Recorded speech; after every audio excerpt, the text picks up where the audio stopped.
안녕하세요. 원래대로라면 결혼한 지 올해로 4년차를 맞이해야 했어야 하는 30대 초반의 주부입니다.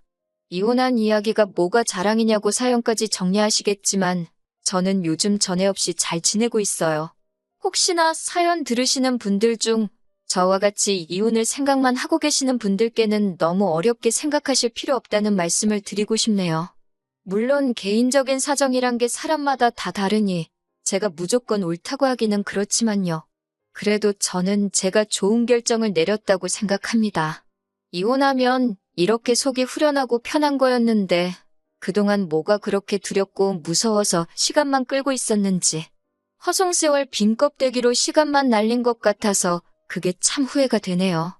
저와 남편 사이에 아이는 없었습니다. 애초에 제가 직장을 그만두기로 한 건 결혼하자마자 곧바로 아이를 가지고 싶어 했기 때문이에요. 그런데 제가 회사를 그만두자마자 사소한 다툼이 시작돼서 아이가 깼다 직장을 그만뒀는데 결혼 생활 4년 동안 아이를 만들 노력조차 안 하게 되었네요. 아무튼 이렇게 되고 나니 아이가 없는 게 새삼 다행이구나 하는 생각이 듭니다. 결혼은 요즘 대세라는 반반 결혼을 했습니다. 남편이나 저나 당시의 벌이는 비슷한 편이었어요. 그런데 두 사람 다 취직을 한 기간이 얼마 되지 않아서 양가에서 똑같이 지원금 받고 모자란 부분은 대출을 받게 되었습니다. 영끌이나 마찬가지인 대출이었는데 그나마 다행인 건 저나 남편 벌이가 괜찮은 편이라서 대출이자에 대한 부담이 그렇게 많은 편은 아니었어요. 제가 하던 일이 트렌드에 굉장히 영향을 많이 받는 업종이어서 보통 출산 후 다시 일자리를 구하기가 엄청 힘든 편입니다.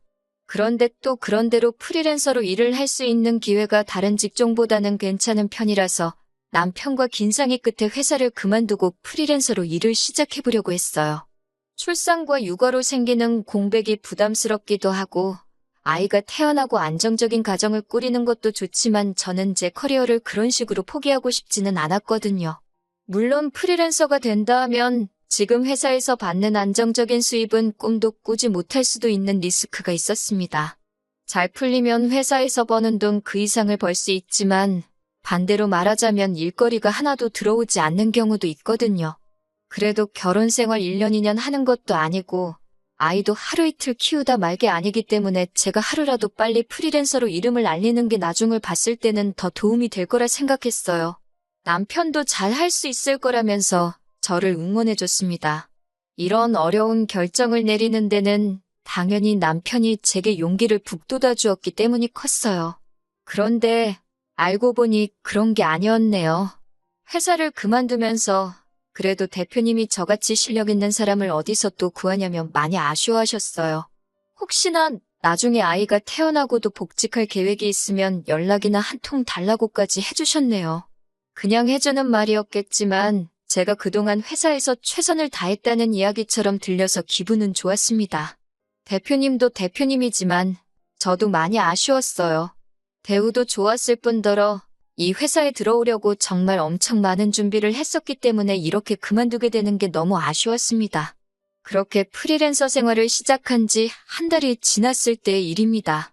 그날은 남편은 회사로 출근을 해 있었고 저는 집에서 집안일을 하고 있던 여태까지와 다를 것 없는 평범한 날이었습니다. 그런데 현관문에서 비밀번호 눌리는 소리가 나더라고요. 남편이 퇴근하기에는 살짝 이른 시간이길래 누군가에서 나가보니 시어머니가 인상을 잔뜩 쓰고는 집 안으로 들어오시더라고요. 시어머니가 집 비밀번호를 알고 있을 리가 없는 상황이었으니 남편이 알려줬다는 걸 직감하게 되었어요. 시어머니가 비밀번호까지 눌러서 그런 표정으로 들어오는 걸 보니 잘은 모르겠지만 뭔가 좋은 일이 아니겠구나 하는 생각이 들었습니다. 남편이 어머님한테 비밀번호를 알려줄 시간에 저한테도 전화 한 통 해줬으면 좋았겠다 싶은 생각이 들었어요. 미리 대비라도 할 수 있었을 테니까요. 시어머니는 다짜고짜 제가 직장을 그만뒀다고 들었다며 그걸 마치 따지기라도 하듯이 저에게 물어보셨습니다. 이미 한 달이 지난 시점에서 저렇게 나오시는 걸 보니 남편이 시가족들에게는 제가 직장을 그만두게 된 걸 이야기하지 않았나 봐요. 그래서 한참을 진땀을 빼면서 제가 직장을 그만두게 된 이야기를 해명해야만 했습니다. 남편과 합의된 일이다. 정 모하시면 전화를 해보시라고. 하지만 시어머니는 도통 제 말을 믿지 않으시고 끝까지 어떻게 그런 결정을 본인과 상의도 없이 내렸냐며 화를 내고 계셨습니다. 그런 것까지 어머님한테 허락을 받아야 하는지는 몰랐지만 당시에는 사실 어머님과의 불화가 처음 있는 일이었으니 입도 뻥끗 못하고 계속 당하고만 있어야 했어요. 한참을 시어머니에게 시달리고 있는 와중에 문이 열리는 소리가 나더라고요. 남편이 퇴근해서 돌아온 거예요. 정말 그제서야 이 시달림이 끝이 나겠구나 싶었고 구세주가 등장한 것만 같았습니다. 남편이 저 대신 어머님을 이해시켜주는 것까지도 바란 게 아니었습니다. 더 혼나도 상관이 없으니 단지 제가 직장을 그만두기로 한 과정을 정확히 말씀드리고 그 자리에서 제 편을 들어줬으면 싶었어요. 그리고 그렇게 해줄 거라 당연히 믿었고요. 하지만 제 기대가 무색하게 남편은 막상 화가 머리끝까지 잔뜩 나 있는 어머님 앞에 그동안 보여줬던 거와는 다른 모습을 보여주더군요. 제가 어떤 결정을 내리던 응원해주겠다던 남편이 시어머니가 대노한 모습에 자기가 언제 그랬냐는 듯 마치 회사를 그만두고 나온 건 전적으로 저희 독단이고 잘못이라고 말을 바꾸더라고요. 아무리 어머니가 무서워도 그렇지 어떻게 저렇게 했던 말을 안 한 척을 할 수 있지 싶었습니다. 그때 처음으로 제가 이 남자와 결혼하게 된 것을 후회하게 되었어요. 그리고 그때 끝내버리지 않고 지금까지 질질 끌고 왔는지 싶은 마음입니다. 어머님이 저렇게 화내는 이유는 결론부터 말씀드리자면 우리 아들이 혼자서 뼈 빠지게 벌어 대출금 갚고 생활비를 주는데 제가 집에서 놀고 먹고 있는 꼴을 못 보겠다는 겁니다. 제가 프리랜서로 재택근무 형식으로 일을 할 계획이다 했더니 돈을 얼마나 벌었냐고 물으십니다. 그 말에는 할 말이 없더라고요. 사실 한 달 동안 일거리가 하나도 들어오지 않아서 수입이 전혀 없었거든요. 하지만 막말로 제가 무슨 남의 애를 낳아서 남편 돈으로 키우겠다는 것도 아닌데 내가 번 돈 네가 번 돈 이야기가 왜 나오는지 이해가 가질 않았어요. 그리고 저도 영영 돈을 안 버는 것도 아닌데 당장 돈 못 벌었다고 너무 그렇게 저만 가지고 그러시는지 이해가 가질 않았어요. 그런데 계속 하는 말을 들어보니 어머님의 본심이 나오더군요. 내 아들이 힘들게 번 그 돈으로 제가 친정에 효도하는 꼴을 못 보겠다고 하는 겁니다. 제가 회사를 그만두기 전에는 남편과 제가 벌이가 좋아서 두 사람 수입을 합치면 한 달에 800만 원 정도의 월 수입이 있었거든요. 대출금이자가 부담스럽긴 했지만 그렇다고 돈이 엄청 모자라는 상황도 아니라서 양가에다 달달이 30만 원씩 용돈을 드리고 있었어요. 어머님도 그게 시댁뿐만 아니라 친정에도 가고 있다는 사실을 알고 계셨는데 이제 제가 수입이 없어졌다는 걸 아셨으니 그게 심기가 불편하셨다는 거예요.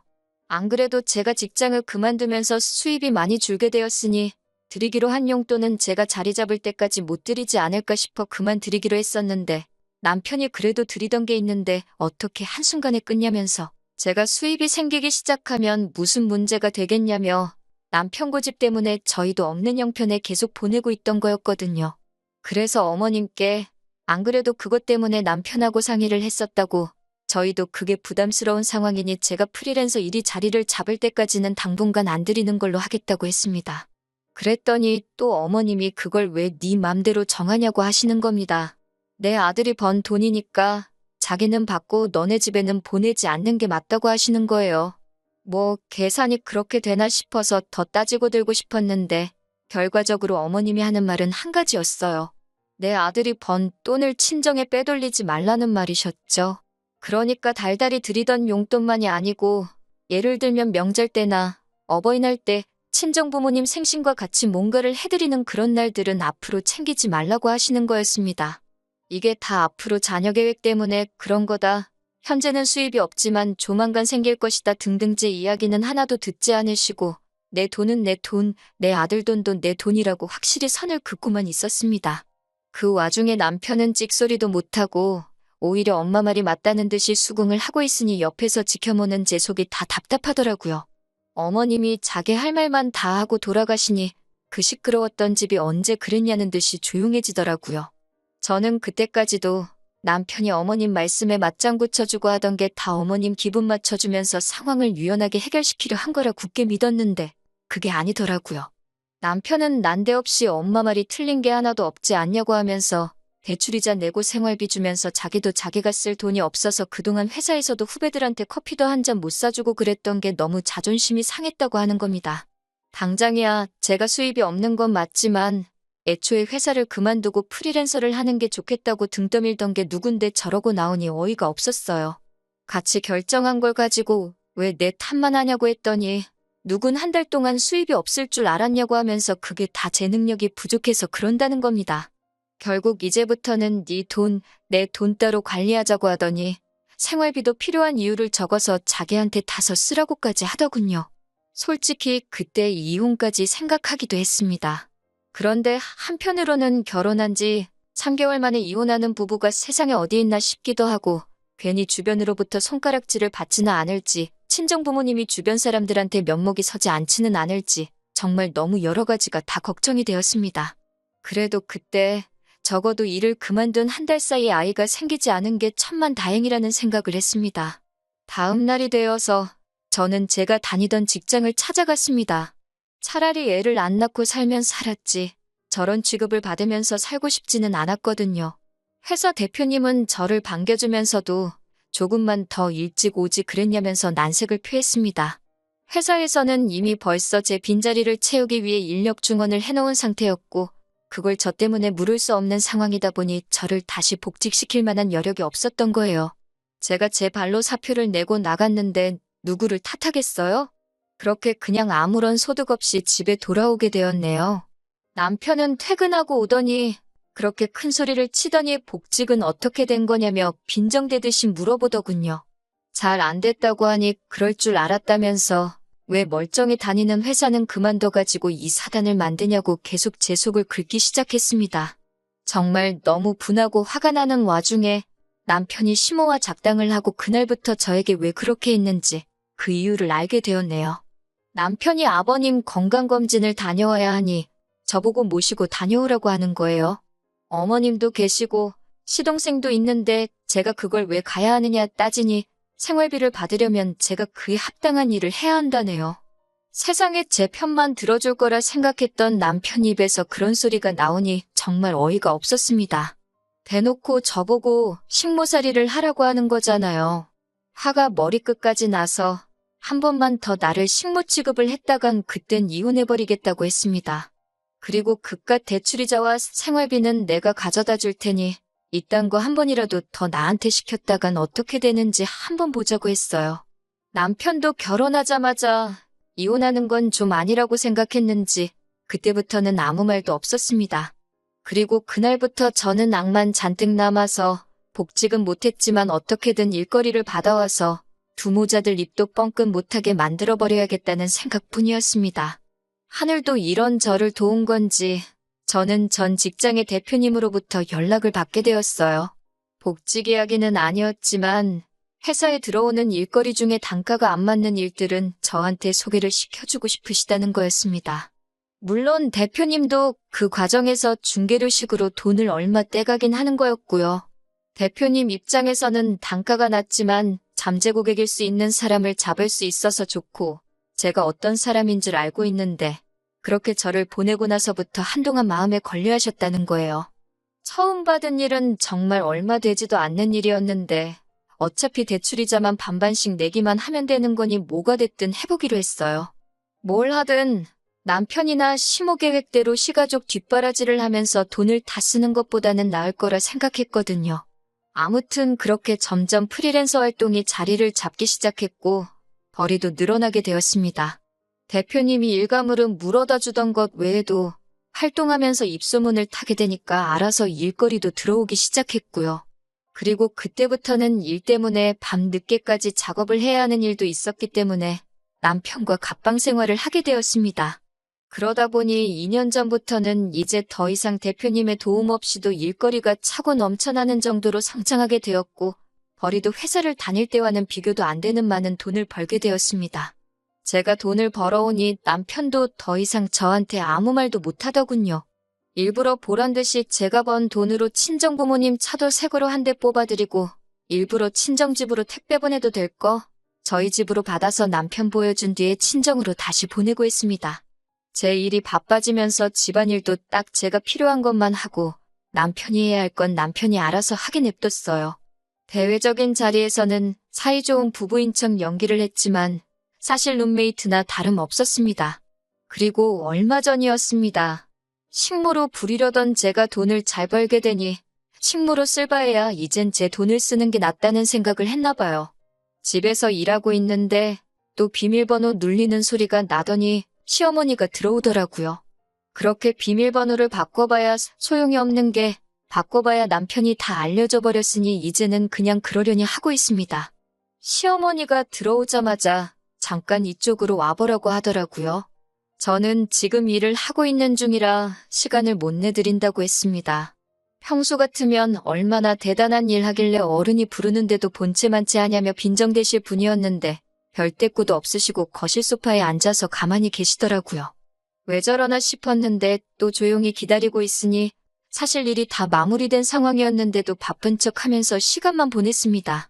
자꾸 소파와 제 방을 왔다 갔다 하시며 똥 마려운 강아지 마냥 제 눈치를 보고 계시는데 이 정도면 충분하다 싶어서 밖으로 나와 무슨 일이냐고 물어봤어요. 그랬더니 시모가 하는 말이 얼마 후에 신우가 시집을 가게 되는데 신우 결혼 상대가 의사랍니다. 그런데 시모가 우리 의사 사위한테 병원을 차려줄 돈은 없고 아무리 못해도 집이라도 한 채 해가는 게 맞는 것 같지 싶은데 돈이 모자란다고 하는 거예요. 그러니 결국은 신우가 살 신혼집 해주는데 제 돈을 좀 써도 되냐 물어보러 온 거였지요.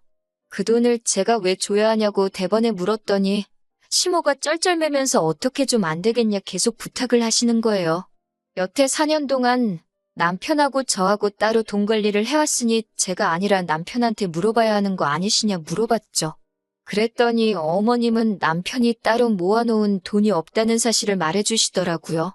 각자 돈 관리하면서 저도 크게 신경을 쓰지는 않았는데 대충 보니 남편은 자기가 직접 돈을 관리한 게 아니라 그 돈으로 신우며 시부모 뒷바라지도 해주고 주식도 하고 코인도 하고 정말 자기가 쓰고 싶은 대로 쓰고 다녔더군요.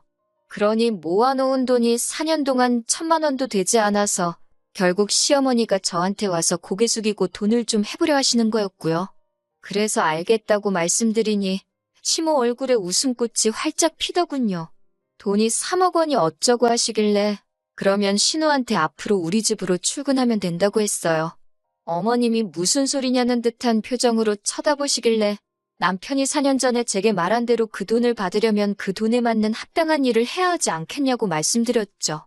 한 달에 200씩 주는 셈 치고 이자도 없는 걸로 해줄 테니 앞으로 향후 13년 동안은 우리 집에 와서 집안일부터 밀린 일까지 다 하고 그 길로 저희 친정부모님 집에 가서 집안일까지 하고 오면 딱 되겠다고 했어요. 어차피 남편하고 저하고는 집안일이 서로 별개이니 우리 집에서는 별로 할 일이 없을 거라고요. 그러니 여태 제 앞에 쩔쩔매던 시모도 돌변해서는 저한테 야야 거리시면서 우리 의사사위가 돈을 얼마나 버는 줄 아냐고 어쩌고 저쩌고 하시는데 그 집 안에 가면 의사사위는 볼 수나 있으시냐고 말하니 또 아무 말도 못하더군요. 그래도 혹시 제가 마음이 바뀔 수도 있다는 기대를 했는지 시모는 저한테 한마디도 더 뭐라고 하지도 못하고 소득 없이 돌아가야 했습니다. 그리고 남편이 퇴근하고 나서 시모한테 자초지종을 들었는지 집에 와서 저랑 2차전을 벌이더군요. 선년 날개옷 숨겨놓을 땐 언제고 상황이 바뀌니 이제 와서 그러냐고 한참을 싸우다가 결국에는 제가 지쳐서 이혼하자고 했습니다. 남편은 기고만장해서 재산분할로 제가 여태 모은 돈을 다 뜯어갈 테니 어디 한번 그렇게 하고 싶으면 그렇게 해보라고 하더라고요. 그렇게 반반씩 재산분할을 하게 되었어요. 그런데 남편은 울상이었습니다. 남편과 제가 각자 돈을 벌어 그 수입을 각자 관리해왔고 저도 돈을 쓰기는 했지만 대부분은 다 저축을 해둔 반면에 남편의 경우에는 다 쓰고 날려버린 상황이었잖아요.